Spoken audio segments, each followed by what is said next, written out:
Hello everybody and welcome back to the Dragon's Library. So today, we were going to talk about Velma, that new Scooby Doo show that HBO Max made. But no, I refuse. I will not be talking about that show, aside to mention that I hate it. It has some of the worst writing I've ever seen, animation that looks passable on the surface with decent character designs, I guess, but oh my god, it is an atrocious abomination. Even when Scooby-Doo is cheesy or bad, it's sometimes still fun because Scooby-Doo is inherently fun. But good God, Velma is just the most obnoxious show I've ever seen. I will give it a grade right now. 1 out of 10, do not watch it. Watch literally anything else, okay? However, because I needed something to soothe my soul after watching that atrocious abomination, or at least the first 4 episodes of it, I decided to do a little bit of palate cleanser and watch Scooby-Doo Mystery Incorporated instead. So, since I still have somewhere between 10 to 30 more minutes, let's talk about that instead. For those of you who don't know, Mystery Incorporated is widely considered by many to be one of, if not the best Scooby-Doo adaptation ever. With all that said and done, let's get into the review. Scooby-Doo Mystery Incorporated is an adaptation of the Scooby-Doo franchise from 2010 to 2013. It was premiered on Cartoon Network, back in the days when Cartoon Network actually mattered, and, like I said, is widely considered by many to be one of, if not the greatest Scooby-Doo adaptation of all time.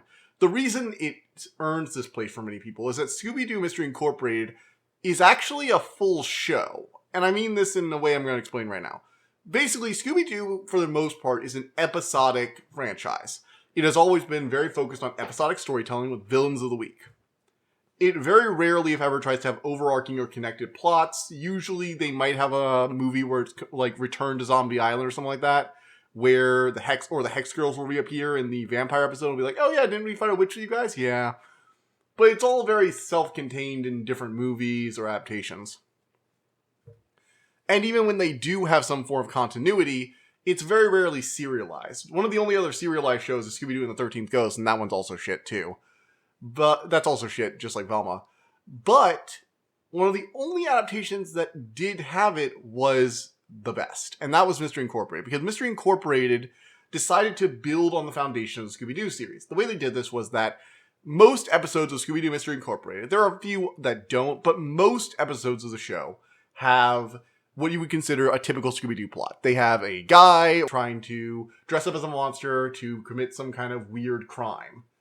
And the Scooby-Doo gang, who are in high school at the moment and have a club called Mystery Incorporated, work to solve these mysteries. They've been doing it for a while, and their hometown, Crystal Cove, even has a most haunted place on Earth thing. And they're kind of disliked by the town because they have all these weird hauntings with that, and ever since they started up, they keep unmasking all the hauntings as fakes, and it's hurting their tourist attractions, which is kind of funny. So you get this very interesting dynamic between them and their parents, which is nice. In addition to the Monster of the Week episodes, you also have an overarching storyline which is kicked off in the first episode. See, the show actually has a grander mystery of the mystery of Crystal Cove and what happened to the prior iteration of the club, Mystery Incorporated. So a bit of backstory here. This is all stuff you'll generally get in the first 2 or 3 episodes, so don't feel too bad. Essentially, in the first episode, while foiling a villain who is using underground tunnels, they find the locket of a former student from their high school. And after doing some digging, they find out they were part of a club called Mystery Incorporated, a prior iteration of their current mystery-solving team. And that all the kids had mysteriously vanished years ago with their mascot, Professor Parakeet, who was a talking animal like Scooby-Doo, but he was basically the smart one, essentially. And it is interesting because the dynamics of the group are very different compared to how Mystery Incorporated is. Although they do have, like, the smart one, the trap makers, the, scared one, the lover, that kind of stuff. They have those, but they're kind of swapped around. Like, Parakeet is the master genius instead of the Velma stand-in. And it's all very interesting. Now, you don't really learn much about them after that initial essentially initial hook for a while. Pieces are doled out bit by bit. Small clues will pop up occasionally in other stories, so they'll go to places looking for answers, you know? And this allows the show to have a sense of flow. You love the individual mysteries, you love seeing how the gang is changed by their prior encounters, but you also do get to see them solving mysteries of the week. You know, they're Mystery Incorporated, it's what they do. And there are a lot of really interesting and unique ones. There are these, like, monster alligators. There is the haunted library thing with the hallucinations. There's the slime monster. There's the freaking manticore. Like, it's all very interesting. It's almost like a sci-fi world with some of these costume designs. But Scooby Doo is always bordered on sci-fi. I mean, they battled a living virus inside a virtual reality place. They are sci-fi these days, let's be honest. So, all in all, Mystery Incorporated has a good hook, you know? There's some deeper mystery to the town that caused these kids to go missing. What the hell is it? In addition to that, you have the mayor, who's Fred's dad. You have the sheriff, Brockton Stone, which is probably the best reoccurring character that I wish they'd bring back, because he was just a joy. He's constantly being like, no, the monsters rampage through town. This will be great for tourism. You kids are not allowed to do this. You're not allowed to ruin this for us. It's fantastic. I love it. In addition, the mystery only darkens as you learn more and more, and you start to unravel this really fascinating thing. Like, this really kept me on my toes from week to week. This was a fantastic show. I actually watched it as a kid when it went up, so I have a bit of nostalgia for this. But I did rewatch it before making this review. Again, I needed a palate cleanser from Velma, and it holds up. The animation is good, slick. The characters are well voice acted with very competent writing. They build on the backstory of the world as a whole. Like, they give a reason for why there are talking animals in the world at one point. And it is really interesting how it ties into the overarching narrative. I loved it. In addition, they just have good Villain of the Week episodes. The Hex Girls come back for 2 different appearances, which are some of my personal favorites, because I've always thought the Hex Girls are just awesome. And in general, it pays tribute to the entirety of the Scooby-Doo franchise. It's almost like an homage to everything Scooby-Doo was. And the ending of the show is kind of just like, well, I guess we're going to go on our road trip that started the old episodes and, you know, see how that turns out. It's wonderful. It's truly wonderful. It's a great adaptation that takes the best things that worked in the material and actually builds on them. It understands Scooby-Doo on a fundamental level. It understands these characters. It knows about all the side characters, all the famous movies. It knows how to build on something because it has a clear foundational understanding of the material. And so when it makes changes or when it critiques that material, it does so in a way that feels genuine. Whereas Velma almost feels patronizing.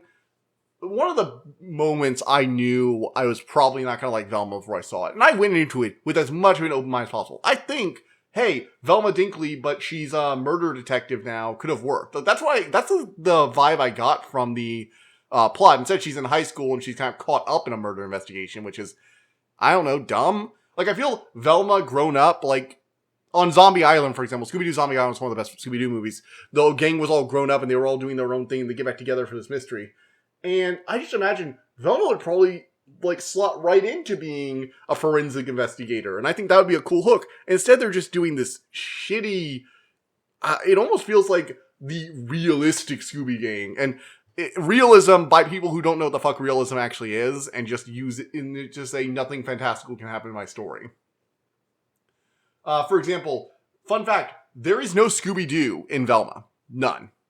Scooby was apparently deemed too crazy for a Velma show. And I don't mean just like there's no talking dog. I mean, there's no dog. The Shaggy stand-in has no dog. And it's like, you do realize that's fan fiction at this point. This is fan fiction, right? Like, I can't be the only one who sees it. This feels like fan fiction. Velma feels like fan fiction. Whereas Mystery Incorporated, segue, feels alive and fresh. It feels like a world where even if this world is crazy, even if villains get access to, like, robotics and advanced science miracles to pull off their crimes, and they pull off these elaborate crimes that, you know, just robbing a bank or something. And it's like, no. This world still feels grounded, though. This world feels more real than the world of Velma. Velma feels like a full-on Looney Tunes cartoon being super preachy and kind of dumb.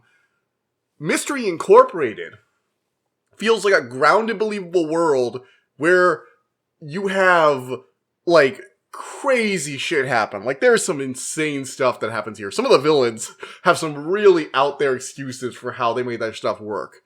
And this world still feels more grounded because the characters are well written. They're consistent. And they feel like real people trapped in this situation. And that makes a realistic setting. That's how you make a good, believable setting. It's not just stripping away fantastical elements, you know? It's making the world feel real. And that's something Velma just can't do. Scooby Doo Mystery Incorporated gets a 10 out of 10 for me. It is peak Scooby Doo. This and Scooby Doo Zombie Island are like the peak of the franchise for me. And I just love it. Seriously, don't watch Velma. Don't go to HBO Max. Don't support that shit. Come over here to Netflix. We got Mystery Incorporated and What's New Scooby Doo. Doesn't that sound like a more enjoyable time? A better use of your nights? 10 out of 10. Scooby Doo Mystery Incorporated, you will always be there. Velma, 1 out of 10. Go into the Hall of Shame, please. Alongside the Fantastic Four reboot. Fanforstic. Alright, everybody. Well, moving on from there, we have our announcements. Sorry about that. This is probably a little weird, right? This video was originally not going to be all this. I just, what's the best way to say it? So, when I was going through all of this, I just could not do the review on Velma. I talked about it a bit, comparing to Mystery Incorporated, but I could not write a full review on it, because it just sucked all the joy out of me. Like, I had been tentatively on board with the first 2 trailers, because I thought maybe she's like a forensic detective or something like that. And then she's in high school, I'm like, oh, okay, I guess it can work. She's getting involved in a murder mystery. It's Riverdale. I don't really like Riverdale, but fine. Then they actively reference Riverdale in like the first episode, and I'm just like, oh gods, this is... these people just do not know how to write shit. They do not. They do not understand how to write these characters. I'm not sure the writers are... I'm not sure what the deal is there.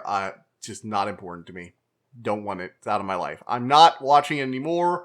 When Velma's season finale comes out, I might check back in and see if other people are positive on it. If that happens, I might go check it out. But chances are I'm just going to ignore it. Now, I do want to apologize. This video will likely be coming out on Saturday, and that's because my entire release schedule got derailed. First up, the book God Killer that I was supposed to be reviewing, apparently it's only available on the UK Audible app, and I don't have access to that. I'd have to do a bunch of other stuff, so I wasn't able to listen to it these last few days, and then I was delayed getting this out, so I couldn't rush that. Currently, I'm reading The Ninth House, which I'd always meant to read. It came out last year, so I can read Hellbent. It also came out. And I've ordered a physical copy of God Killer. So my book reviews, I'm going to have like 3 book reviews coming out in the future for The Ninth House, Hellbent, both of those by God, the person who does the Grisha series. I'm sorry, I can't pronounce her last name to save my life. I'm not going to try. I'm very sorry. I love that author, but I cannot pronounce her name. I had meant to read The Ninth House. I just didn't get time last year. And then I kind of forgot about it near the end when I was looking for stuff to review. So, in addition to that, this review should be coming up on Saturday. I really hope it's out then. Apologize if it isn't. I've had a chaotic last few days trying to find something to review, and I had to do up Pathans or Mystery Incorporated. In addition, I will be streaming Forspoken this coming week, starting this week. It looks like a lot of fun, so I really hope you guys join me there. I stream on both Twitch and YouTube. Sometimes the YouTube stream gets cut out because of connection issues I've had in the past. So if you can't find me there, it's probably on Twitch. If not, I might just not be busy. Some nights happen. But I'm going to try and get that all streamed out, get a game out. I'm also working on some updates for the game me and my friend are working on, so all that's coming down the pipeline. Hope you guys like it. Hope you guys liked this weird section of a review for me. So, yeah. See you guys next time. Bye.